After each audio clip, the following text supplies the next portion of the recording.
98व्या अखिल भारतीय मराठी साहित्य संमेलनाच्या उद्घाटन प्रसंगी आपल्याला उद्घाटक म्हणून लाभलेले भारताची पताका अखिल विश्वामध्ये ज्यांनी फडकवली असे भारताचे यशस्वी पंतप्रधान माननीय नरेंद्र मोदीजी,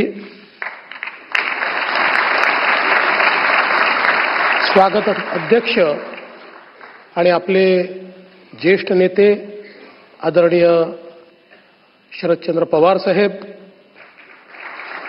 98व्या संमेलनाच्या अध्यक्षा आदरणीय डॉक्टर तारा भवाळकर,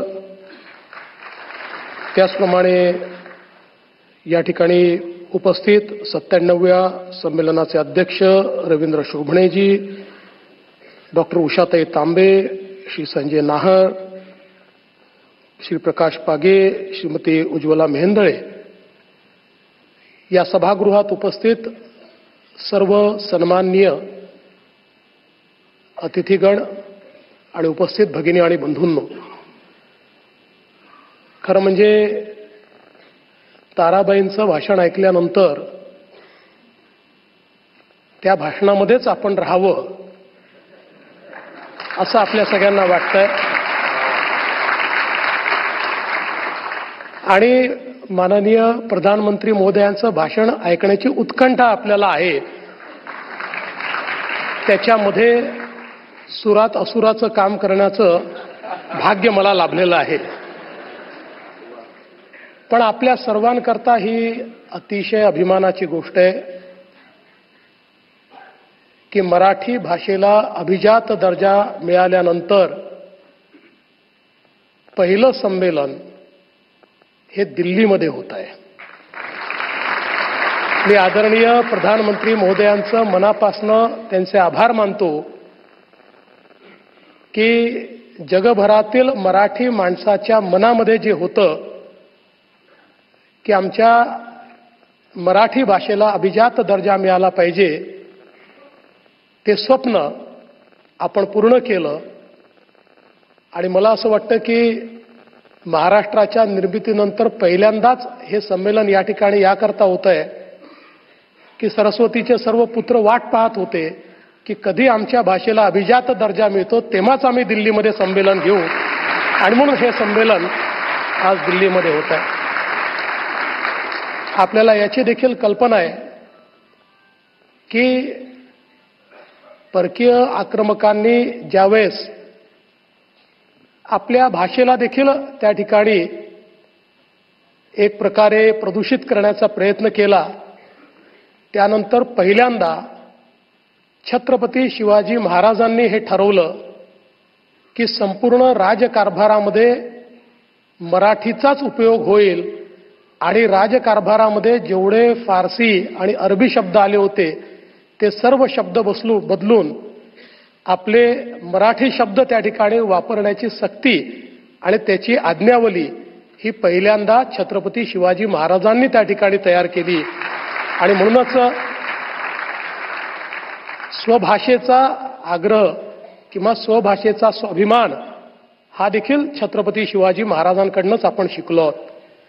आणि ज्याचा उल्लेख झाला की ही गोष्टही कदाचित हा एक मोठा योगायोग आहे की ज्यात ताराबाई होते आणि त्या संमेलनामध्ये पु ल देशपांडेंनी त्या ठिकाणी सांगितलं होतं की जो आपल्या मातृभाषेवर प्रेम करतो त्यालाच माया आणि वात्सल्य काय असतं हे समजतं, आणि ज्याला माया आणि वात्सल्य समजतं तो कधी दुसऱ्या भाषेचा दुस्साहस करूच शकत नाही.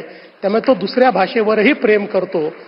मला असं वाटतं की मराठी माणसांनी नेहमीच आपल्या भाषेवर प्रेम केलेलं आहे आणि ही जी काही एक मोठी परंपरा आहे ज्याचा उल्लेख या ठिकाणी वेगवेगळ्या वक्त्यांनी केला, त्यामुळेच मराठी ही अतिशय समृद्ध अशा प्रकारची भाषा आहे.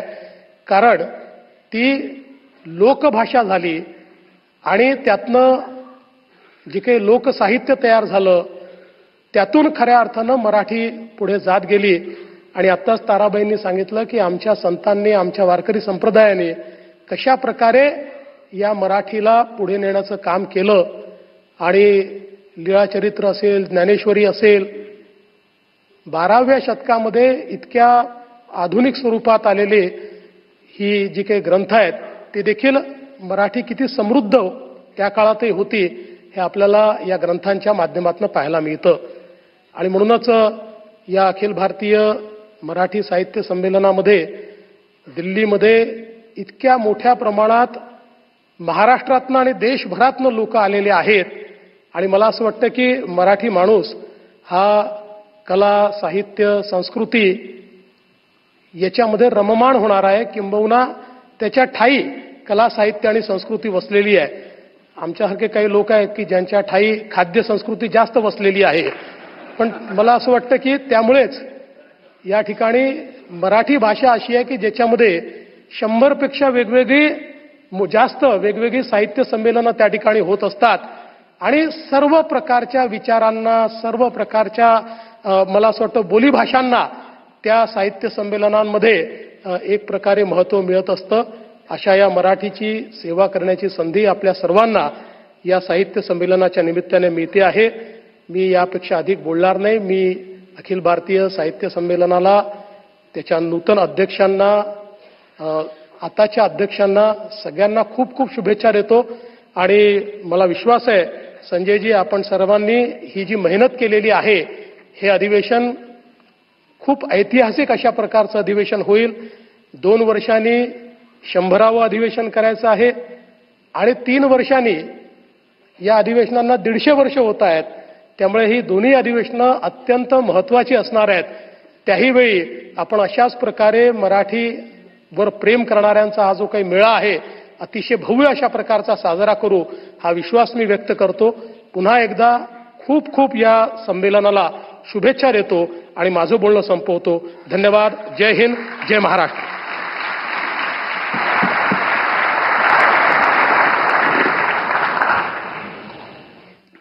साहित्य संमेलनाच्या व्यासपीठावरती सुसंस्कृत मानवी अनुबंध मगाशी आपण बघितले.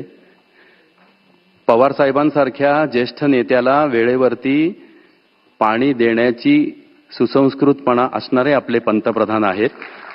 मराठी भाषेवरती, मराठी माणसावरती, महाराष्ट्रावरती प्रेम करणारे. मराठी भाषेला अभिजात भाषेचा दर्जा मिळाला, त्याचा उत्सव मुंबईत साजरा केला होता. तेव्हा मराठीमधले ळ, ल, च, च, ज, ज हे कुठेही न चुकता उच्चारणारे आपले पंतप्रधान नरेंद्र. मैंने ऐसे ही कहा, फार छान.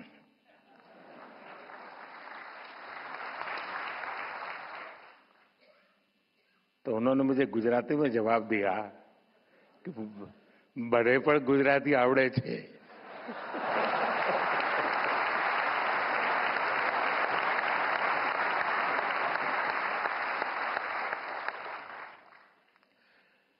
देशाच्या आर्थिक राजधानीच्या राज्यातून देशाच्या राजधानीत आलेल्या सर्व मराठी सारस्वतांना माझा नमस्कार.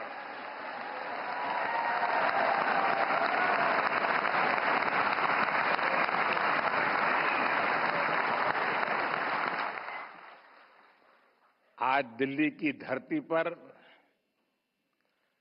मराठी भाषा के इस गौरवशाली कार्यक्रम का आयोजन हो रहा है. अखिल भारतीय मराठी साहित्य सम्मेलन एक भाषा या राज्य तक सीमित आयोजन नहीं है. मराठी साहित्य के इस सम्मेलन में आजादी की लड़ाई की महक है. इसमें महाराष्ट्र और राष्ट्र की सांस्कृतिक विरासत है. ज्ञानोबा तुकारामांच्या मराठीला आज राजधानी दिल्ली अतिशय मनापासून अभिवादन करते.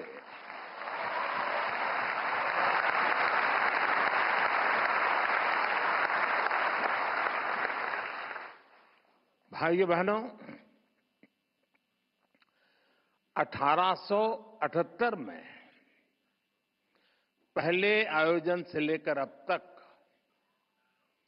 अखिल भारतीय मराठी साहित्य सम्मेलन देश की 147 वर्षों की यात्रा का साक्षी रहा है। महादेव गोविंद रानडे जी, हरिनारायण आप्टे जी, माधव श्रीहरि अणे जी, शिवराम परांजपे जी, वीर सावरकर जी, देश की कितनी ही महान विभूतियों ने इसकी अध्यक्षता की है। शरद जी के आमंत्रण पर आज मुझे इस गौरवपूर्ण परंपरा से जुड़ने का अवसर मिल रहा है। मैं आप सभी को देश दुनिया के सभी मराठी प्रेमियों को इस आयोजन की बहुत बहुत बधाई देता हूं।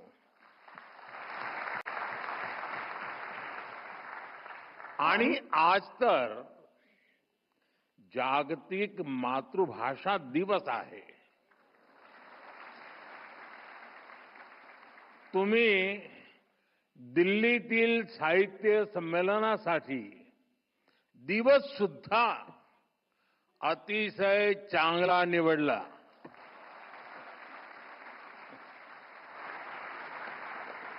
साथियों, मैं जब मराठी के बारे में सोचता हूं तो मुझे संत ज्ञानेश्वर का वचन याद आना बहुत स्वाभाविक है। माझ्या मराठीची बोलू कौतुके, परी अमृतातेही पैजासी जिंके। यानी मराठी भाषा अमृत से भी बढ़कर मीठी है।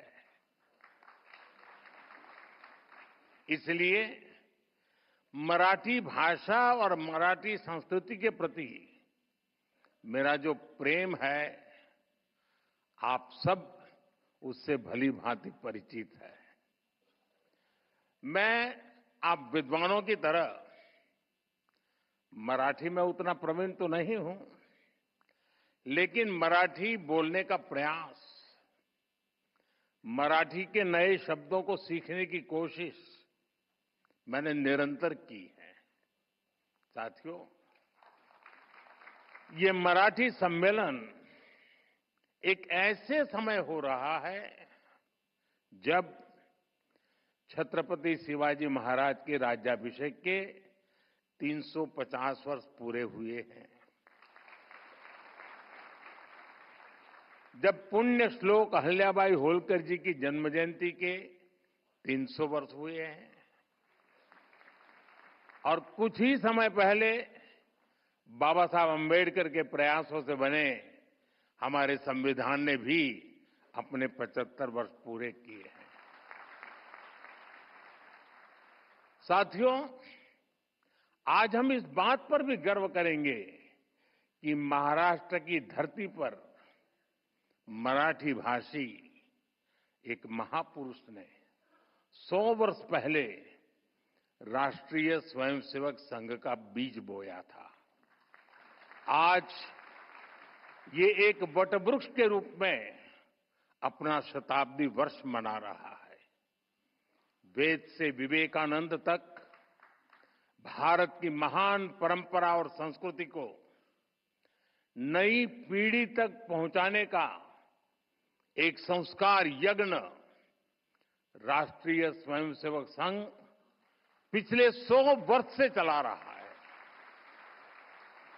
मेरा सौभाग्य है कि मेरे जैसे लाखों लोगों को आरएसएस ने देश के लिए जीने की प्रेरणा दी है और संघ के ही कारण मुझे मराठी भाषा और मराठी परंपरा से जुड़ने का भी सौभाग्य प्राप्त हुआ।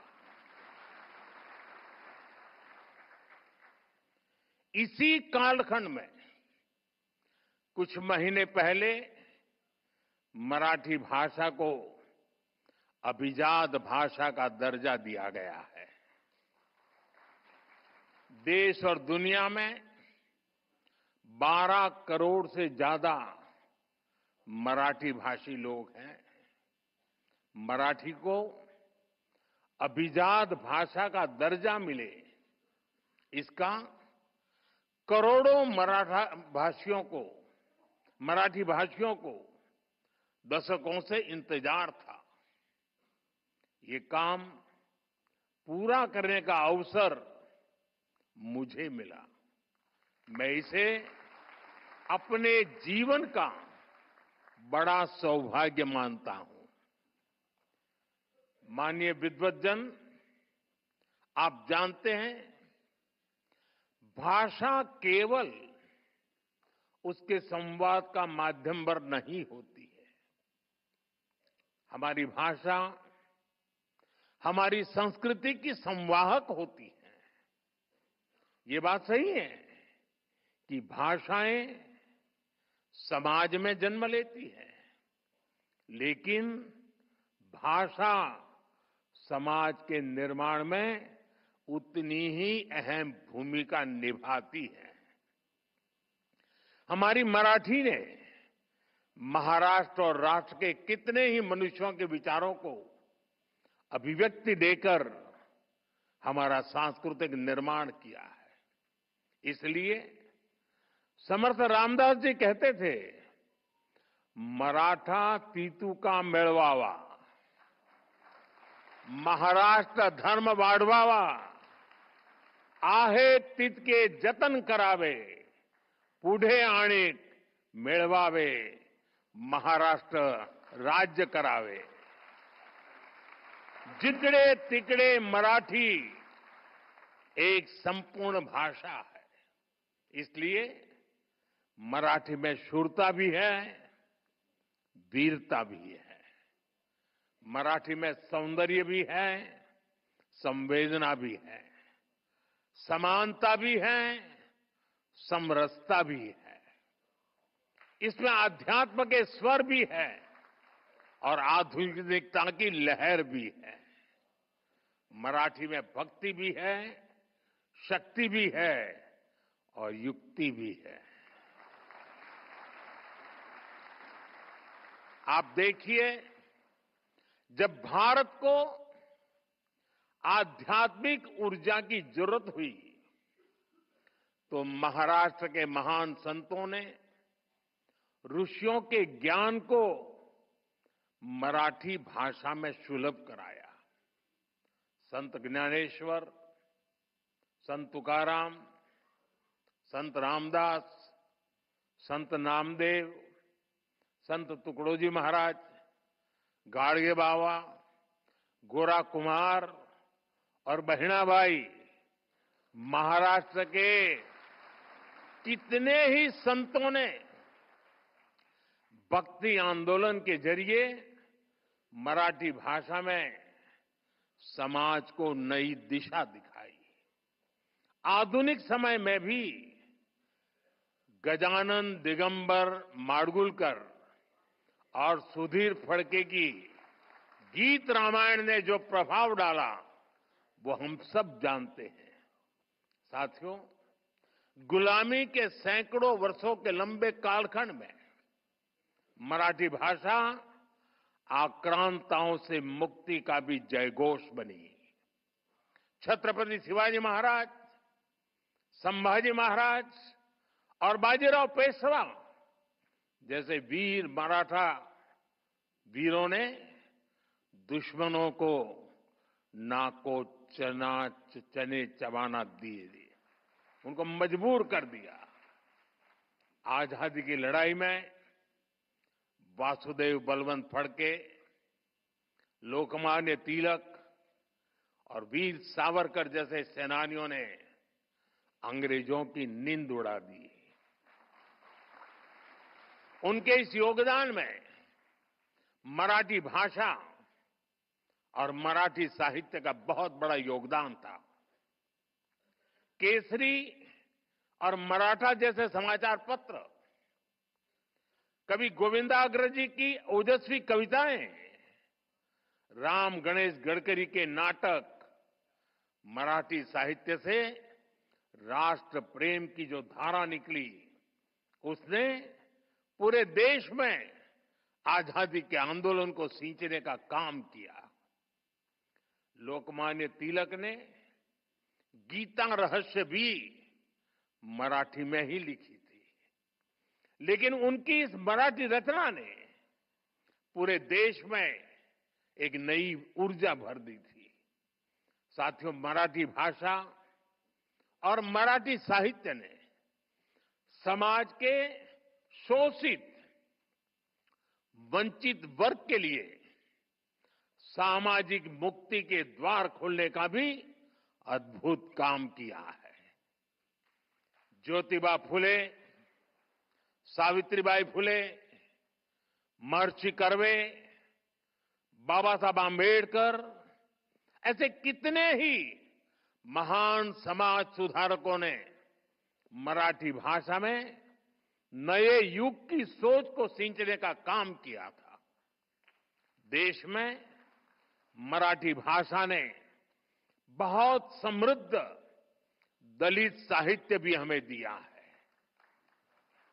अपने आधुनिक चिंतन के कारण मराठी साहित्य में विज्ञान कथाओं की भी रचनाएं हुई हैं।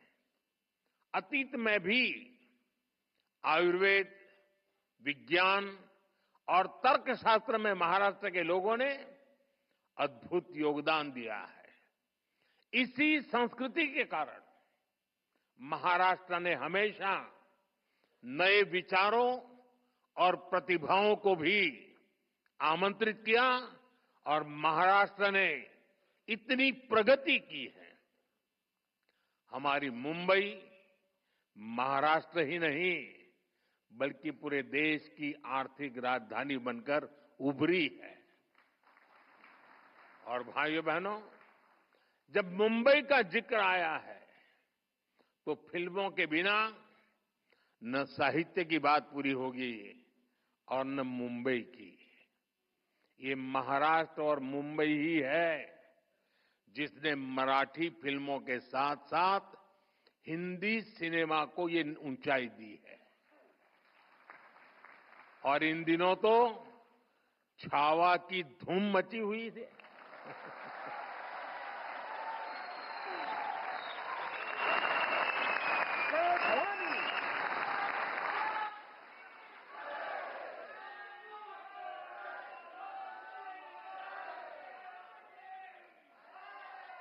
संभाजी महाराज के शौर्य से इस रूप में परिचय शिवाजी सावंत के मराठी उपन्यास ने ही कराया है। साथियों, कवि केशव सूत का एक पद है, जूने जाऊं दया मरणा लागूनी जाळूनी किंवा परूनी टाका सड़त न एक्या ठाई ठाका, यानी हम पुरानी सोच पर थमे नहीं रह सकते। मानवीय सभ्यता, विचार और भाषा लगातार इवॉल्व होते रहते हैं। आज भारत दुनिया की सबसे प्राचीन जीवंत सभ्यताओं में से एक है, क्योंकि हम लगातार इवॉल्व हुए हैं। हमने लगातार नए विचारों को जोड़ा है, नए बदलावों का स्वागत किया है। भारत में दुनिया की सबसे बड़ी भाषाई विविधता इसका प्रमाण है। हमारी ये भाषाई विविधता ही हमारी एकता का सबसे बुनियादी आधार भी है।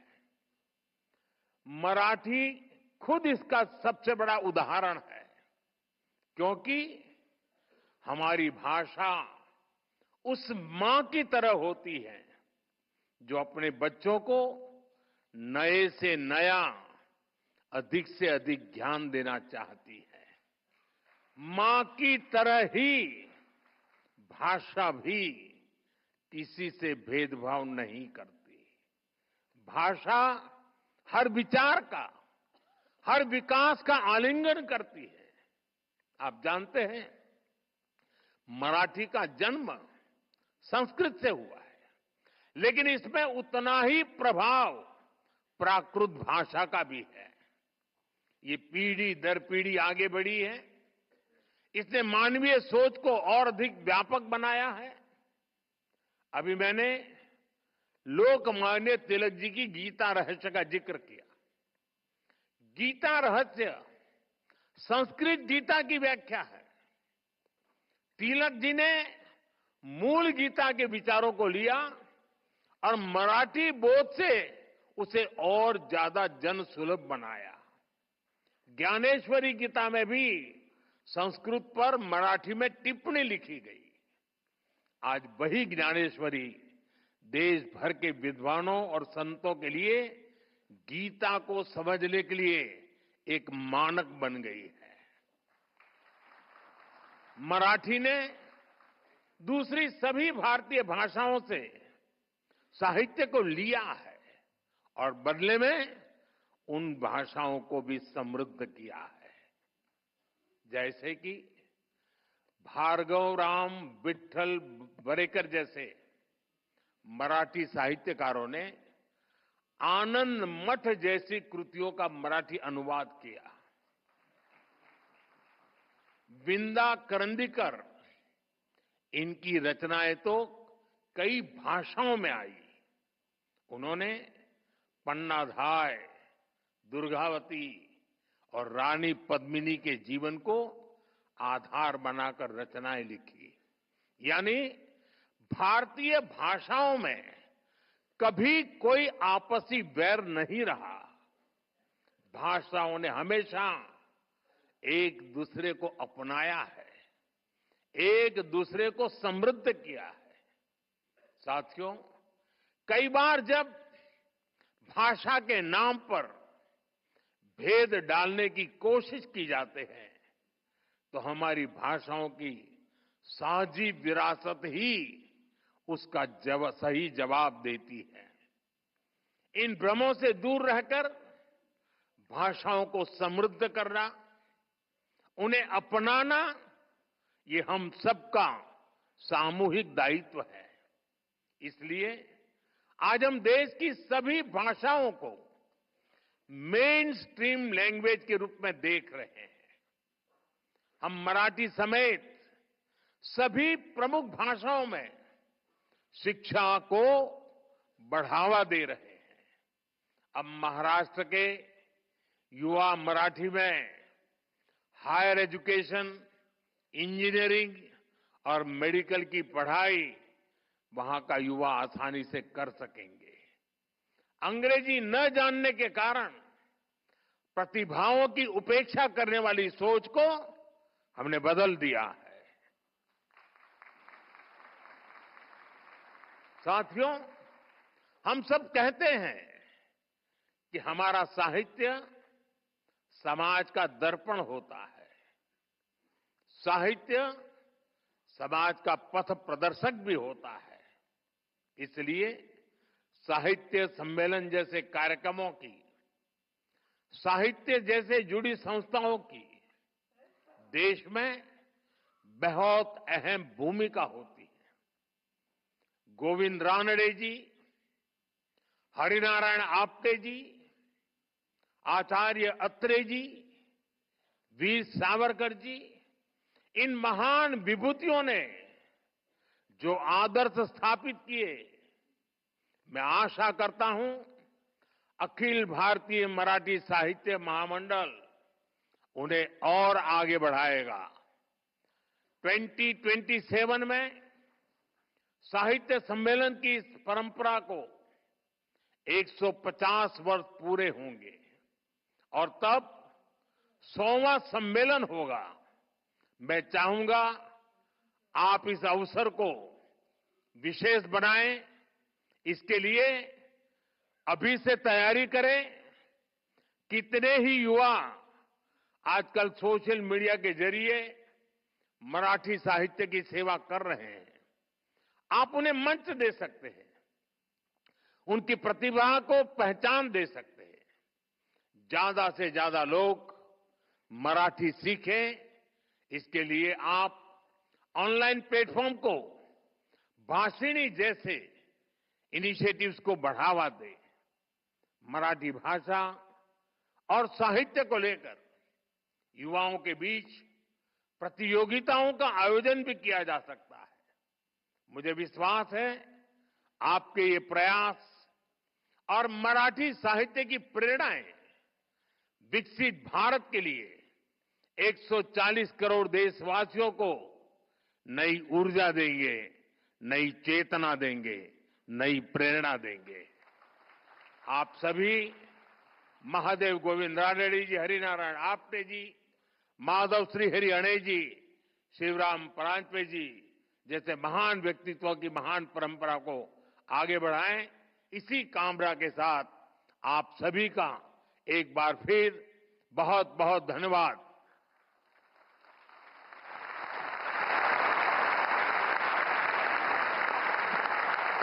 अतिशय रंजक झालेला असा हा क्षण आपणा सगळ्यांसाठी आपण सर्वांनी उभं राहून मानवंदना दिलेली आहे देशाचे पंतप्रधान आदरणीय श्री नरेंद्र मोदीजी यांना.